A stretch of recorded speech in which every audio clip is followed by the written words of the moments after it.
Welcome back to my channel Venus group of commerce. जैसा कि आप लोग देख रहे हैं कि जनरल टेस्ट स्टेट 8 पे हम लोग पहुंच चुके हैं। ठीक है, अगर आप लोगों ने पिछली वीडियो नहीं देखी है तो उसको जरूर देख लीजिए, ताकि आपको जो जनरल टेस्ट में जो प्रॉब्लम्स हो रही हैं उसको हम लोग टेस्ट सॉल्व कर सकें। हमने पिछली वीडियो में रीजनिंग, मैथ, जीकेजीएस बहुत सारी चीज़ें लिया है।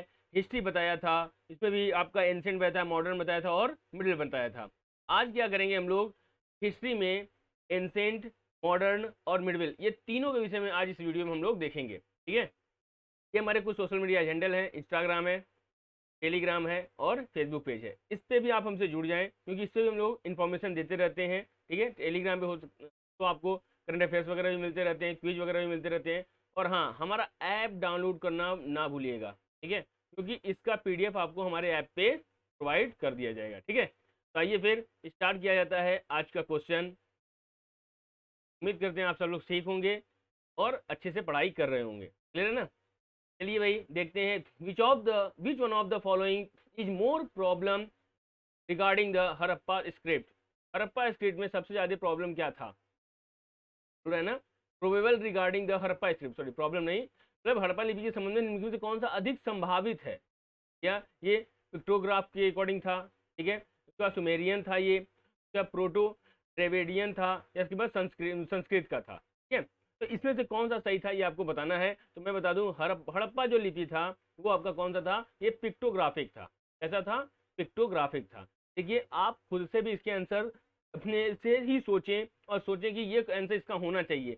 मैं जो बताऊंगा वो तो बताऊंगा ही, बट आप खुद से भी अगर सोचेंगे तो आपको समझ में आएगा कि हाँ भाई, मेरी भी कुछ कुछ तैयारी चल रही है। ठीक है ना?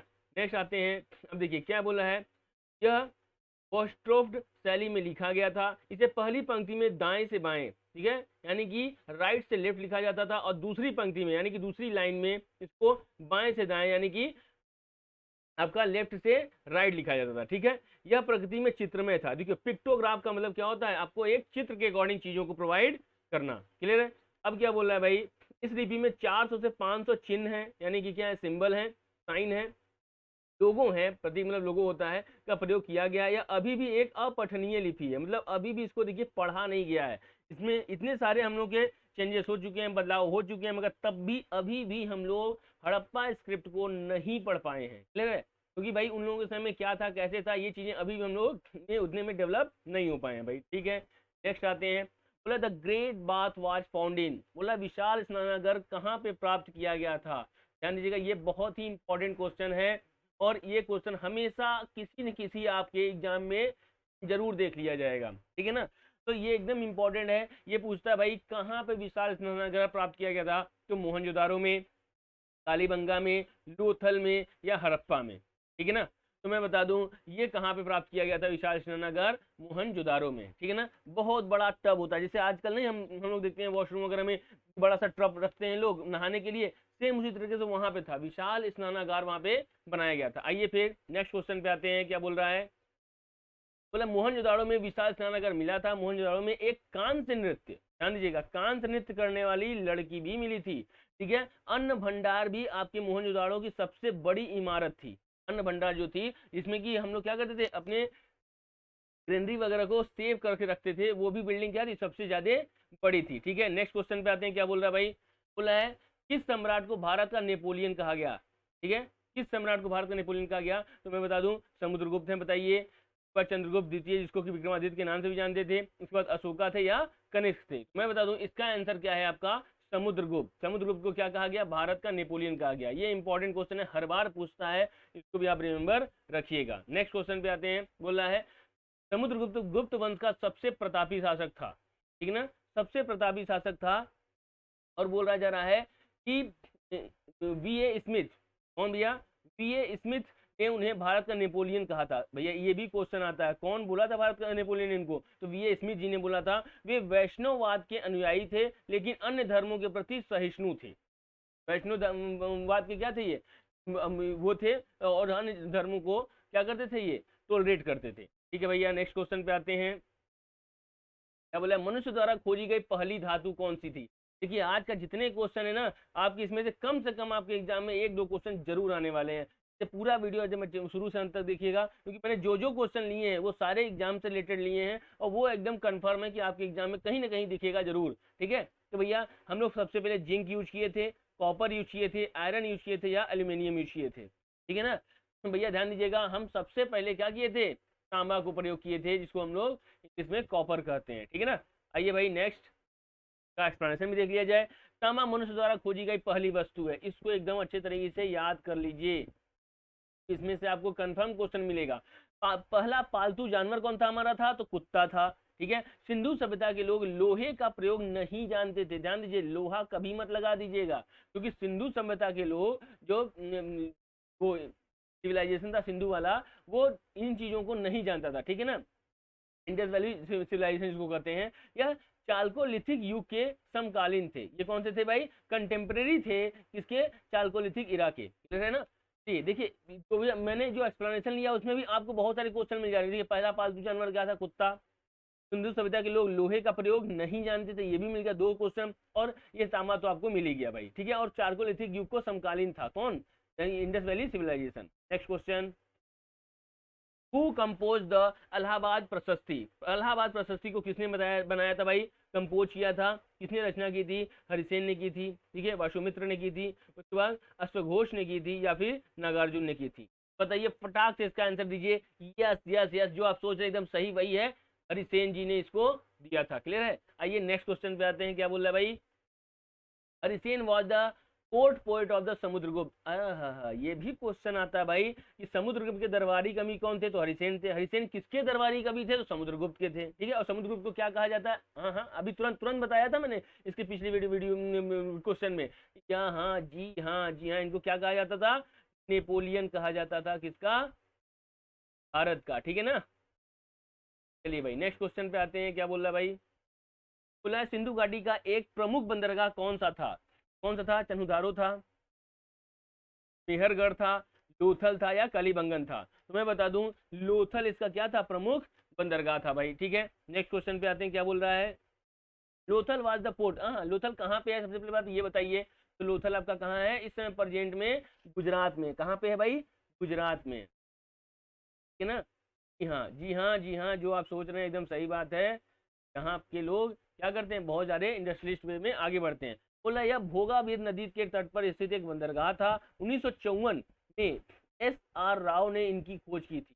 ये लोथल की खोज किसने की थी, SR राव ने की थी। चलिए, हमने आपको एक बताया, आप 2 हमें बताएंगे, क्या क्या, हड़प्पा की खोज किसने की थी और कौन से सन में की थी, और मोहनजोदारो की खोज कब की गई थी और कौन से सन में की गई थी, इसको भी आप जरूर देखेंगे। ठीक है ना, नेक्स्ट आते हैं, क्या बोला, दक्षिण में समुद्रगुप्त की नीति क्या थी, मतलब साउथ में जो समुद्रगुप्त थे वो पॉलिसी कौन सी बनाए थे, तो भैया क्या था, दिग्विजय। ठीक है, उसके बाद धर्म विजय, उसके बाद कॉन्क्वेस्ट, उसका नन ऑफ द एबव। तो मैं बता दूं, दिग्विजय उनकी नीति थी। ठीक है ना, दिग्विजय इनकी नीति थी, कहाँ पे, आपके दक्षिण में। ठीक है, नेक्स्ट क्वेश्चन पे आते हैं, क्या बोल रहा है भाई, एक्सप्रेशन भी देख लिया जाए। समुद्रगुप्त की इस नीति को दिग्विजय के रूप में वर्णित किया गया है, या दक्षिण के शत्रु राजाओं को पराजित करना, ग्रहणा, या राज्यों पर अधिकार प्राप्त करना, और फिर अनुग्रह ने उन्हें अपने राज्य साम्राज्य के तहत अपने राज्यों पर शासन करने की अनुमति दी। ठीक है, अपने दक्षिण अभियान के दौरान उसने 12 राजकुमारों को मार डाला था। किसने, ये समुद्रगुप्त जी ने। ठीक है ना, आइए भाई नेक्स्ट क्वेश्चन बोलते हैं, क्या बोल रहा है भाई, बोला है who was the first independent king of Bengal. बोला है बंगाल का पहला स्वतंत्र राजा कौन था, तो आपको ये बताना है कौन था, गोपाला था, उसके बाद महेश गुप्त था, उसके बाद शशांक था, या फिर किंग गणेश था। तो इसका ऑप्शन आपका कौन सा है, शशांक इसका क्या था, आपका पहला स्वतंत्र राजा था। ठीक है, नेक्स्ट क्वेश्चन पे आते हैं, क्या बोल रहा है, Shashank was a king of the God kingdom. ठीक है, उसके बाद क्या बोल रहा है भाई, गॉड किंगडम क्या था, एंड कैपिटल वॉज, के बाद Karna Subarna in present day Murshidabad in West Bengal. ठीक है भैया, बोल रहा है, और राजधानी जो कर्ण सुवर्ण थी वह वर्तमान में किस नाम से जानी जाती है, पश्चिम बंगाल में मुर्शिदाबाद में है ये। ठीक है ना, आइए नेक्स्ट क्वेश्चन पे आते हैं भाई, नेक्स्ट क्वेश्चन क्या है इसका, सिंधु घाटी सभ्यता संबंधित है, इंडस वैली सिविलाइजेशन किससे बिलोंग करती है, ये आपको बताना है। तो ये आपको बताना है भाई, मेसोलिथिक पीरियड से, चारकोलिथिक पीरियड से, उसके बाद नियोलिथिक पीरियड से, या फिर पेलियोलिथिक पीरियड से। तो मैं बता दूं इसमें अभी हम लोग लास्ट क्वेश्चन में हम लोग बात कर ही चुके हैं, चाल्कोलिथिक पीरियड से इसको क्या है, ये संबंधित है, ये क्या है, इससे बिलोंग ये करता है। नेक्स्ट क्वेश्चन पे आते हैं, क्या बोल रहा है भाई, सिंधु घाटी सभ्यता, देखो हड़प्पा सभ्यता के नाम से भी जाना जाता है। यह चाल्कोलिथिक काल और कांस्य युग, अभी हम लोग बात किए थे ना कांस्य युग, कॉपर ब्रोंज की बात कर रहा है भाई, ठीक है ना, ठीक है, कांस्य सॉरी नहीं कॉपर नहीं, ये कांस्य युग ब्रोंज के अकॉर्डिंग था, ठीक है। और लौह धातु की जानकारी नहीं थी, देखिए इन लोगों को आयरन की कोई जानकारी नहीं थी, किसकी, सिंधु सभ्यता वाले लोगों को सिंधु घाटी सभ्यता के लिए कोई स्पष्ट समय रेखा नहीं है, ठीक है। ऐसा माना जाता है कि वे 2900 ईसा पूर्व से 1700 ईसा पूर्व तक सक्रिय थे, ठीक है, इतने साल तक थे, 2900 से 1700 साल तक थे। आप इसको घटा के देख लीजिए कि कितने साल तक उन्होंने हमारे पृथ्वी पे ध्यान दिए थे और रहे थे, ठीक है। नेक्स्ट क्वेश्चन पे आते हैं, बोला हु रोट रामचरित, ठीक है, रामचरित किसने लिखा था। इसमें बहुत सारे लोग गलती करेंगे, हाँ हाँ मुझे मालूम है भाई आप लोग क्या गलती करेंगे। बोला है क्या, संध्याकरा नंदी ने लिखा था, उसके बाद तुलसीदास जी ने लिखा था, या फिर बाणभट्ट ने लिखा था, या कालिदास ने लिखा था। कालिदास ने क्या लिखा था, अभिज्ञान शाकुंतलम लिखा था, ठीक है ना, कुमार संभव लिखा था, रघुवंशम लिखा था, उसके बाद तुलसीदास जी ने रामचरितमानस लिखा था, उसका बाणभट्ट ने क्या लिखा था ये भी आपको बताना है। इसको बाणभट्ट क्या लिखे थे, ये बहुत स्पेशल इनकी रचना है, इसको आप जरूर कमेंट बॉक्स में बताइएगा। मगर इसको लिखा था संध्याकरा नंदी ने लिखा था रामचरित को। हाँ, रामचरित जब मानस बन जाएगा तब जाके तुलसीदास होगा, मुझे मालूम है आप गलती किए हैं, इसमें दो राय नहीं है, बट ये ध्यान दीजिएगा तुलसीदास जी ने रामचरित मानस लिखा था और संध्याकरा नंदी जी ने क्या लिखा था, रामचरित लिखा था, ठीक है। आइए इससे नेक्स्ट एक्सप्लेनेशन देख लिया जाए।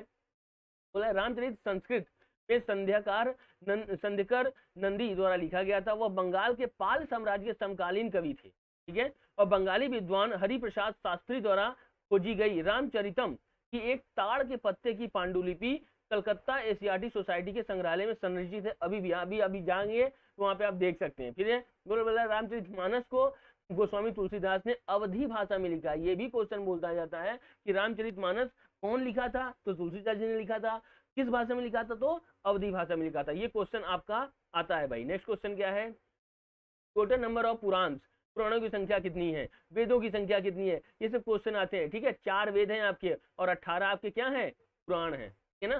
पुराण आपके कितने हैं, 18 हैं। नेक्स्ट क्या बोला है भाई आपका, देखिए ये है आपका, इसमें थोड़ा सा देख लेते हैं इसका एक्सप्लेनेशन भी। बोला कुल 18 पुराण है, इसमें पौराणिक कथाओं, ब्रह्मांड, एक मिनट दिख नहीं रहा होगा,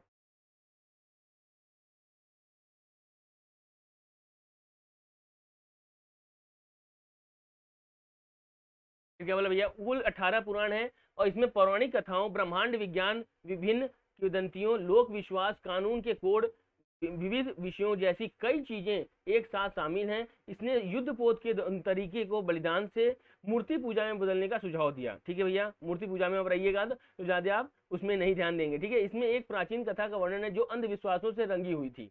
क्या थी भाई, पुराण, ब्रह्म पुराण, विष्णु पुराण, शिव पुराण, पद्म पुराण आदि हैं। सबसे पुराना पुराण कौन है, मत्स्य पुराण है। ये भी क्वेश्चन आता है, कितने पुराण है, तो 18 हैं आपके। कौन सा सबसे पुराना है, तो मत्स्य पुराण है, क्लियर है ना। चलिए भाई आगे आते हैं। नेक्स्ट क्वेश्चन क्या है, बोला है सुलापानी के प्रसिद्ध कलाकार थे। सुलापानी के प्रसिद्ध कलाकार कौन थे, तो ये आपको देखना है, तो ठीक है। तो सुलापानी के प्रसिद्ध कलाकार कौन है, दिख रहा है आपको, ये दिख रहा है। तो अभी देखिए भाई इसमें से क्या है, पाला पीरियड के थे, सेना पीरियड के थे, कुषाण पीरियड के थे, या फिर गुप्त पीरियड के थे। मैं बता दूं आपका सेना पीरियड के क्या है, आपके सुलापानी प्रसिद्ध कलाकार थे भाई। नेक्स्ट क्वेश्चन पे आते हैं, तो इसका वो देख लिया जाए। सुलापानी सेना युग के बेहतरीन कलाकारों में से एक थे। अन्य महत्वपूर्ण लोग संध्याकर नंदी, माधवकर, और उसके बाद जयदेव, उमापति, धोई आदि हैं, ठीक है ना। इसके नेक्स्ट क्वेश्चन बोल रहे हैं भाई क्या,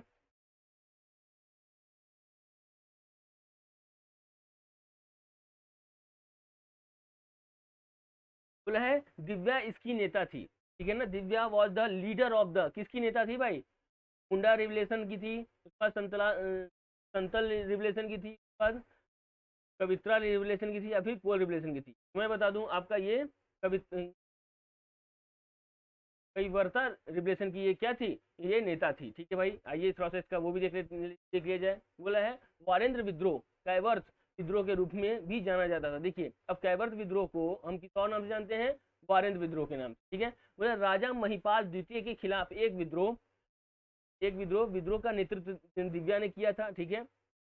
कैवर्त इस विद्रोह से वरेंद्र को पकड़ने में सक्षम थे, ठीक है। बाद में 1082 सीई में बोला है राजा रामपाल पड़ोसी जागीरदारों की सहायता से भीम को हराकर अपनी जन्मभूमि वीरेंद्र को फिर से हासिल करने में सफल रहे, ठीक है। रामपाल को तृतीय पाल साम्राज्य का संस्थापक कहा जाता है और रामचरित के लेखक संध्या का नंदी उनके दरबारी कवि थे, है ना। ध्यान दीजिए, अभी हम लोग पढ़े थे ना, रामचरित के लेखक कौन थे, संध्याकार नंदी जी थे। और रामचरित मानस के कौन से थे, फटाक से बताइए तो, जी हाँ, तुलसीदास जी थे, ठीक है। नेक्स्ट क्वेश्चन पे हम लोग आते हैं। क्या कर रहा है भाई आपका, with the people of which country Harappan people carry trade, ठीक है भाई। हड़प्पा के लोग किस देश के लोगों के साथ व्यापार करते थे, तो रशिया से करते थे, सुमेर से करते थे, चाइना से करते थे, या ईरान से करते थे। मैं बता दूं, ये सुमेर से व्यापार करते थे। कौन से, हड़प्पा के लोग सुमेर देश से व्यापार ज्यादा करते थे। चलिए भाई आइए नेक्स्ट क्वेश्चन पे, क्या बोल रहा है, Indus people use to trade with the Sumerian, भैया ये तो अभी हम लोग बात कर चुके हैं, ठीक है। मेसोपोटामिया अब दक्षिण इराक के साथ जल मार्गों और स्थल मार्गों से व्यापार करते थे, ठीक है। हड़प्पा क्षेत्र में सुमार में मेलुहा के नाम से जाना जाता था। इन दोनों सभ्यताओं के बीच व्यापार के स्पष्ट प्रमाण मिले हैं। इन दोनों क्षेत्रों में एक जैसी मुहरें पाई गई हैं, ठीक है ना। कहाँ पे, मेसोपोटामिया में और सुमेरियन में, ठीक है। नेक्स्ट क्वेश्चन पे आते हैं, क्या बोल रहा है, who was the court poet of the Samudragupta, Samudragupta के दरबारी कवि कौन कहे जाते हैं, आर्यभट्ट, हरिसेन, उसके बाद अश्वघोष या फिर नागार्जुन। तो अभी हम लोग ने पिछली वीडियो में बताया है कि समुद्रगुप्त के दरबारी कवि कौन थे, जी हाँ, हरिसेन जी थे। Option is correct. आइए नेक्स्ट क्वेश्चन पे आते हैं, क्या बोला है, हरिसेन 4वीं शताब्दी के संस्कृत कवि थे। ये संस्कृत के कवि थे, ध्यान दीजिएगा, ठीक है। जो गुप्त सम्राट समुद्रगुप्त के दरबार में एक महत्वपूर्ण व्यक्ति थे। उनकी सबसे प्रसिद्ध कविता जो 345 ईस्वी में लिखी गई थी, समुद्रगुप्त की बहादुरी का वर्णन करती है, ठीक है भाई। और इलाहाबाद स्तंभ पर खुदी हुई है। कहाँ पे खुली हुई है, इलाहाबाद, जिसको कि अब हम लोग किस नाम से जानते हैं, प्रयागराज के नाम से जानते हैं, ठीक है ना। आइए नेक्स्ट क्वेश्चन पे आते हैं। बोला है Ghadar party was founded in 1938, Ghadar party की जो वो है कहाँ पे किया गया था, कलकत्ता में, सैन फ्रांसिस्को में, और उसके बाद बॉम्बे में या फिर पंजाब में। मैं बता दूं ये कहाँ किया गया था, आपका सैन फ्रांसिस्को में किया गया था, डी हाँ। और गदर पार्टी के संस्थापक कौन थे, ये फट से बताइए तो, आप बताइए फटाक से, जी हाँ। नहीं बता सकते हैं तो कोई बात नहीं, आइए भाई देख लिया जाए। गदर पार्टी के संस्थापक कौन थे, तो मैं बता दूं गदर पार्टी के संस्थापक लाला हरदयाल जी थे, ठीक है। चलिए नेक्स्ट क्वेश्चन पे आते हैं, who was the author of the book, क्या बोला है, तारीख है फिरोज शाही, ठीक है। तारीख है फिरोज शाही के पुस्तक के लेखक कौन है, शिउद्दीन बरीन थे, उसके बाद अल बरूनी थे, अबुल फाजी थे, उसके बाद मिनहाज उस सिराज थे, ठीक है। कौन से थे भाई, बोल रहा है जियुद्दीन बरनी थे इसके लेखक, कौन, तारीख है फिरोज शाही के। आइए भाई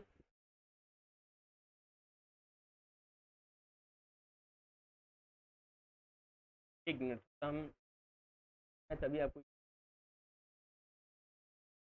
क्या बोला है भाई, ये देखिए जरा। बोला जियाउद्दीन बरनी दिल्ली सल्तनत के एक मुस्लिम राजनीतिक विचारक थे। मोहम्मद बिन तुगलक और फिरोज शाह के शासनकाल के दौरान थे, ठीक है भाई। वह तारीख फिरोज शाही, जिसे तारीख फिरोज शाही भी कहा जाता है, की रचना की लिए जाना जाता था, जो मध्यमकालीन भारत पर एक काम है, इसमें जिसमें गयासुद्दीन बलबन के शासनकाल से लेकर उसके पहले 6 वर्षों तक की अवधि शामिल है, ठीक है भाई। फिरोज शाह तुगलक का शासनकाल, ठीक है भाई। बर्नी का फतवा ए जहांदारी धर्म पर उसके चरम विचारों का एक उदाहरण प्रदान करता है, जिसने भारतीय उपमहाद्वीपों में मुस्लिम समुदायों के बीच एक पदानुक्रम को बढ़ावा दिया है, ठीक है भाई। आइए अब नेक्स्ट क्वेश्चन पे आया जाता है, क्या बोला जरा देखिएगा।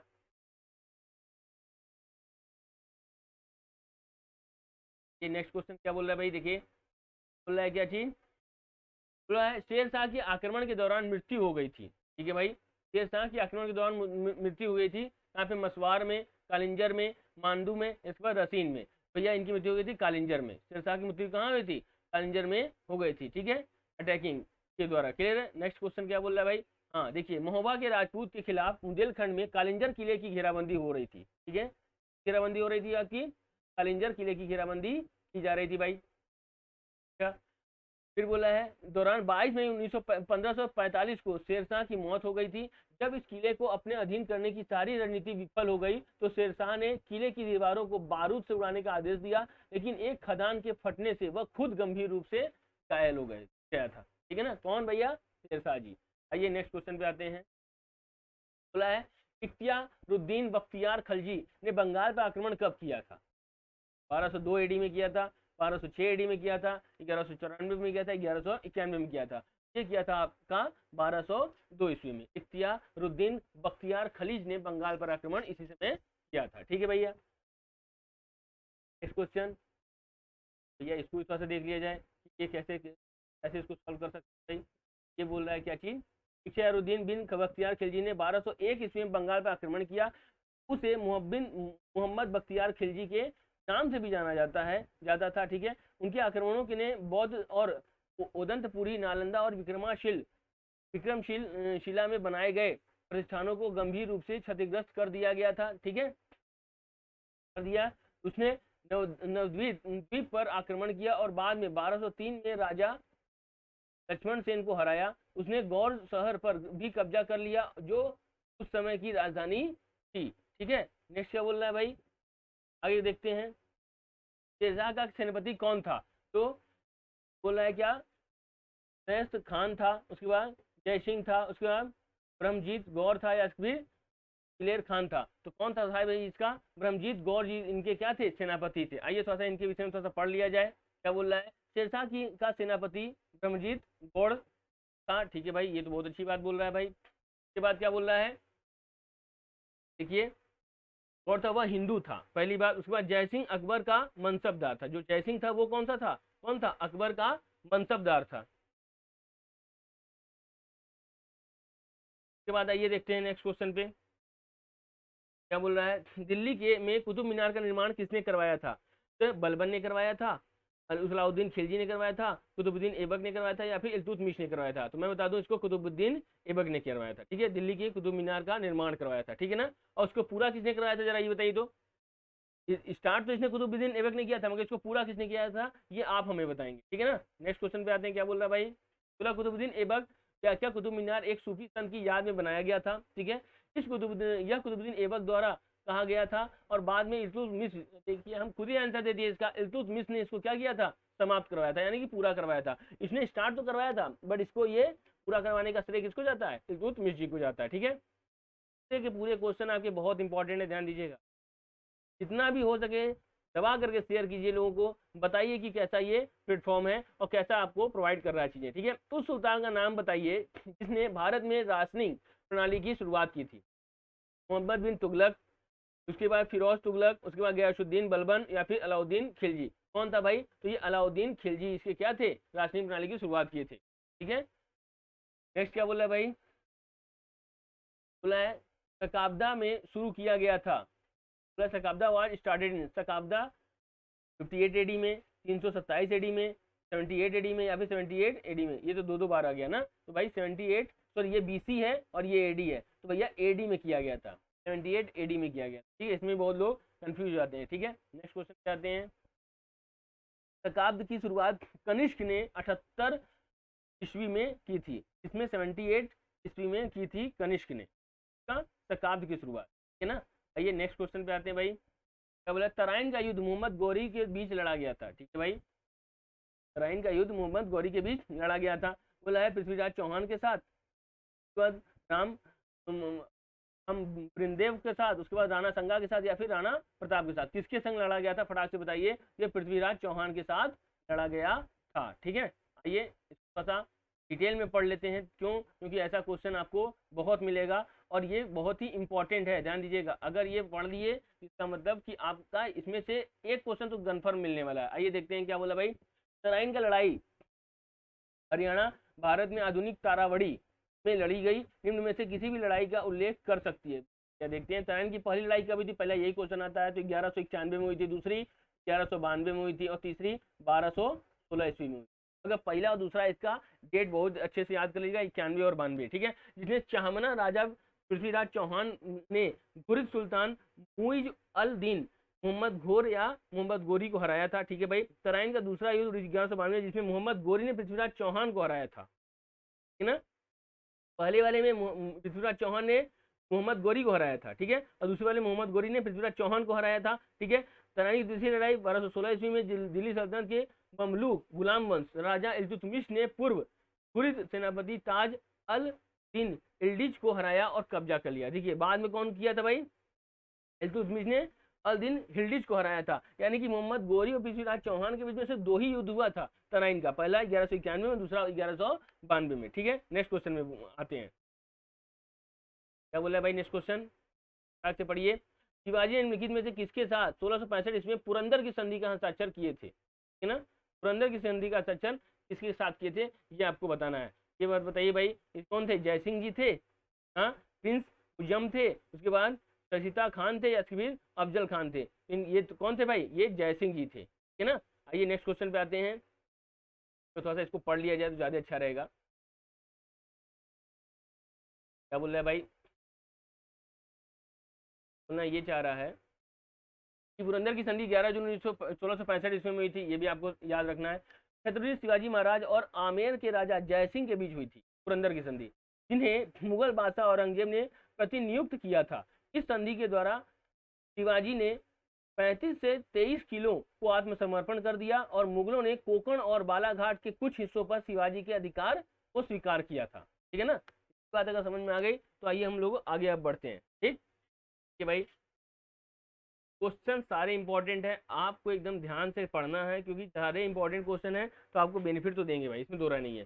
दिल्ली का सुल्तान जिसने राजधानी को दिल्ली से दौलताबाद स्थानांतरित किया था, बोला है the Delhi Sultanate who transferred the capital from Delhi to the Daulatabad. कौन किया था भाई, देवगिरी, दौलताबाद को देवगिरी के नाम से भी जाना जाता है। ठीक है, मोहम्मद बिन तुगलक, फिरोज शाह तुगलक, कुतुबुद्दीन ऐबक या फिर इल्तुतमिश, किसने किया था भाई, तो मोहम्मद बिन तुगलक ने क्या किया था, आपको दिल्ली से दौलताबाद राजधानी कर दिया था। किसने, तुगलक ने, कौन से तुगलक ने, मोहम्मद बिन तुगलक ने। ठीक है भाई, आते हैं नेक्स्ट पे। अब्दुल रजाक ने साम्राज्य का दौरा किया, ठीक है, बोला है शमसुद्दीन इलियाज शाह के लिए, उसके बाद देवराज द्वितीय के लिए, मोहम्मद बिन तुगलक के लिए या फिर अलाउद्दीन खिलजी के लिए। तो बोल रहा है देवराज द्वितीय के लिए क्या किया था, अब्दुल रजाक ने साम्राज्य का दौरा किया था भाई। नेक्स्ट क्वेश्चन पे आते हैं, क्या बोल रहा भाई,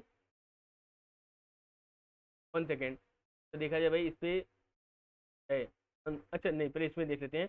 मनसब शब्द का अर्थ है, मनसब शब्द का क्या मतलब होता है भाई, बोला है position of army personnel, land revenue, rank या फिर प्रोपर्टरशिप ऑफ लैंड। किसके लिए है भाई, ये है भैया रैंक के लिए, है ना, इसको मनसबदार शब्द के लिए कहा गया था। ये नेक्स्ट क्वेश्चन पे आते हैं। मनसबदार अकबर द्वारा शुरू की गई मुगल साम्राज्य की प्रशासनिक व्यवस्था के भीतर एक सैन्य इकाई थी। क्या थी भाई, ये एक सैन्य इकाई थी। फिर क्या बोल रहा है,